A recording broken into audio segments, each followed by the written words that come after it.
Pernahkah kamu bertanya-tanya kenapa kota di pesisir Jawa ini dinamakan Semarang?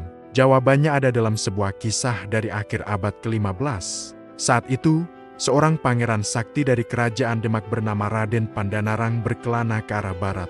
Setelah perjalanan panjang, ia tiba di sebuah daerah subur dengan perbukitan hijau. Raden Pandanarang dan para pengikutnya memutuskan untuk menetap dan membuka lahan di sana. Anehnya, di tanah yang sangat subur itu, pohon asam atau esiem dalam bahasa Jawa, tumbuh secara arang atau jarang. Para pengikutnya pun heran. Raden Pandanarang lalu menamai daerah itu Semarang, gabungan dari kata esiem dan arang.